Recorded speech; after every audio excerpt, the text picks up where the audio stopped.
So this is a very common question I get, and the maintenance with veneers versus bonding is a little different. With veneers, the nice thing is the polish, this nice shiny surface that it has is built into the veneer, so you don't ever have to worry about repolishing it, and it'll never get dull. One of the issues with bonding is from time to time you'll need to have it repolished, and so what we've noticed over the years is it really depends on the acidity of your diet. Do you have any acid reflux? Things of that nature. So if you tend to be more acidic in nature, you may need to have your bonding polished a little more often.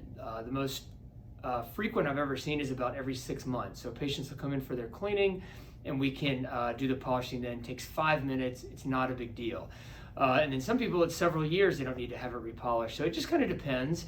And so we'll kind of work with you on that and kind of see how frequently you need to have it repolished. But like I said, it takes about 5 minutes, so not a big deal.